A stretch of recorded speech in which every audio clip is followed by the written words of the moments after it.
Assalamualaikum students, welcome to online classes and ETA tricks. Today we are going to discuss about element, which is the second topic of chapter number 1 class 9 chemistry. Students, last lecture में हमने substance के बारे में पढ़ा था कि substance क्या होता है। हमने ये पढ़ा था कि सब्सटेंस वो मैटर होता है जो अपनी प्योर फॉर्म में हो, और फिर हमने प्योर फॉर्म भी डिफाइन की थी कि प्योर फॉर्म से मतलब क्या है। स्टूडेंट्स, अब यहाँ पे हमारे पास सब्सटेंस जो है वो फर्दर डिवाइड करते हैं हम एलिमेंट और कंपाउंड्स में। तो यहाँ पे हमारा जो आज का टॉपिक है वो है एलिमेंट।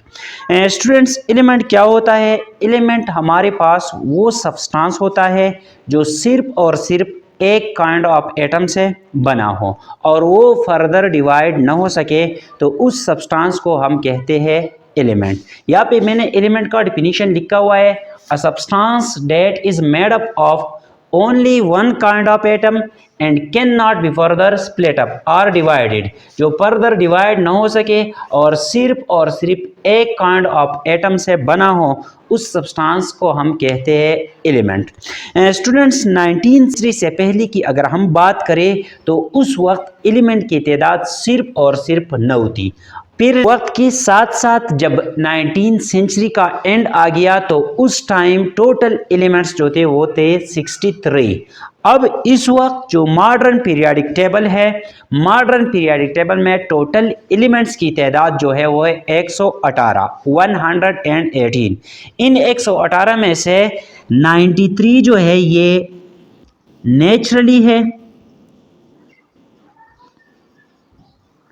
जबकि 25 जो है ये आर्टिफिशियली या मैन मेड है।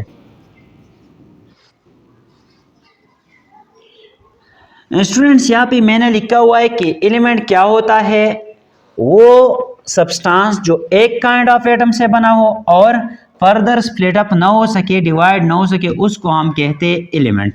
यहाँ पे हमारे पास एग्जांपल है हाइड्रोजन H। हाइड्रोजन से मुराद क्या है कि इस हाइड्रोजन के तमाम एटम्स जो है वो एक जैसे होंगे। हाइड्रोजन एलिमेंट जो है वो सिर्फ और सिर्फ हाइड्रोजन के एटम से बने होंगे। हाइड्रोजन एटम हमारे पास ये है 1H1।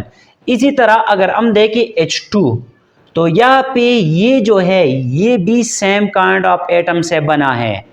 H2 में भी हमारे पास तमाम एटम्स जो है वो हाइड्रोजन की ही होंगे। लेकिन यहाँ पे अगर आप देखें, मैंने दूसरा पॉइंट लिखा है एलिमेंट के डिफिनीशन में कि ये फर्दर जो है स्प्लिट अप नहीं हो सकता। यहाँ पे ये H2 जो है ये हमारे पास फर्दर स्प्लिट अप हो सकता है N2H एंड H, जबकि ये H जो है हाइड्रोजन ये फर्दर स्प्लिट अप नहीं हो सकता। तो ये हमारे पास एलिमेंट नहीं है, जबकि ये हमारे पास एलिमेंट है। एलिमेंट के लिए हमारे पास दो शर्त है, एक ये है कि ये हमारे पास सेम काइंड ऑफ एटम से बना होगा, और दूसरा ये है कि यहाँ पे जो एटम होंगे वो फर्दर डिवाइड नहीं हो सकेंगे। यहाँ पे ये हमारे पास फर्दर डिवाइड नहीं होता, तो इसको हम कहते हैं एलिमेंट। अब डियर स्टूडेंट्स, एलिमेंट्स जो है उसकी रिप्रेजेंटेशन के लिए हम एक शॉर्टेस्ट नेम यूज करते हैं, और उस शॉर्टेस्ट नेम को हम कहते हैं सिंबल। जिस तरह यहाँ पे मैंने लिखा है कि H, ये हम यूज करते हैं हाइड्रोजन के लिए। इसी तरह नाइट्रोजन के लिए हम यूज करते हैं N। इसी तरह सोडियम के लिए हम यूज करते हैं N, और यहाँ पे स्मॉल a। डियर स्टूडेंट्स, यहाँ पे सिंबल यूज करने का तरीक़ाकार क्या है कि हम जब सिंबल यूज करेंगे तो वो हमेशा के लिए कैपिटल लेटर्स होंगे। यहाँ पे हाइड्रोजन के लिए कैपिटल H यूज किया है, यहाँ पे नाइट्रोजन के लिए कैपिटल N यूज किया है।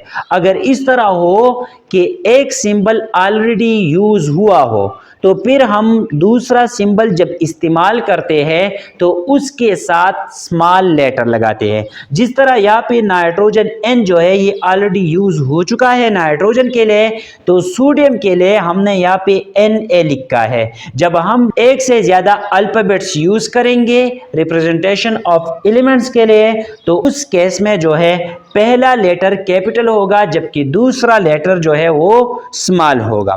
फिर डियर स्टूडेंट्स, हमारे पास एलिमेंट्स फर्दर कैटेगराइज हम करते हैं into metals, non metals and metalloids.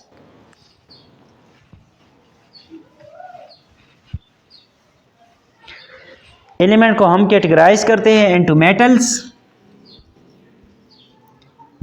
Non metals and metalloids. Students, metals वो एलिमेंट्स होते हैं जो हमारे पास good conductor of heat and electricity हो, जिससे करंट फ्लो कर सके। उन सब्सटेंस को या उन एलिमेंट्स को हम कहते हैं मेटल। सो हम कह सकते हैं those elements which can conduct heat and electricity are called metals. Students, हमारे पास मॉडर्न पीरियोडिक टेबल में जो फर्स्ट दो ग्रुप्स है वो है मेटल्स, क्योंकि उनकी आयनाइजेशन एनर्जी जो है वो बहुत कम है। तो कम एनर्जी के साथ वो इलेक्ट्रॉन लूज करते हैं और वो इलेक्ट्रॉन जो है उनको हम कहते हैं फ्री इलेक्ट्रॉन। वो फ्री इलेक्ट्रॉन जो है इलेक्ट्रिकल कंडक्टिविटी में हिस्सा लेती है। तो इसलिए हम कहते हैं कि फर्स्ट ग्रुप और सेकंड ग्रुप के जो एलिमेंट्स है वो हमारे पास है मेटल्स। दूसरा हमारे पास है नॉन मेटल। नॉन मेटल से मुराद वो एलिमेंट्स है जो इलेक्ट्रिकल कंडक्टिविटी ना करे, मतलब वो करंट पास ना करे। उन एलिमेंट्स को हम कहते हैं नॉन मेटल्स। यहाँ पे हमारे पास इसका डिफिनीशन आ जाएगा, bad conductor of heat and electricity. Bad conductor of heat and electricity. Those elements which are bad conductor of heat and electricity are called non metals. जबकि तीसरा जो हमारे पास है मेटलाइड्स। मेटलाइड्स ऐसे एलिमेंट्स होते हैं जिनकी कुछ प्रॉपर्टीज जो है मेटल्स की होती है और कुछ प्रॉपर्टीज जो है वो नॉन मेटल्स की होती है। हम कह सकते हैं कि ये जो है मेटल्स और नॉन मेटल्स के दरमियान लाई करते हैं। तो डियर स्टूडेंट्स, अगर आप मॉडर्न पीरियोडिक टेबल देखें तो वहाँ पे ग्रुप 1 और ग्रुप 2 जो है वो हमारे पास मेटल्स है। फिर दरमियान में जो ट्रांजिशन एलिमेंट्स है वो मेटलाइड्स है, जबकि लास्ट में जो एलिमेंट्स है लास्ट ग्रुप में वो हमारे पास नॉन मेटल्स है। डियर स्टूडेंट्स, ये था आज का हमारा लेक्चर। अगर किसी पॉइंट की समझ नहीं आई हो तो आप कमेंट्स बॉक्स में पूछ सकते हैं। Thank you all.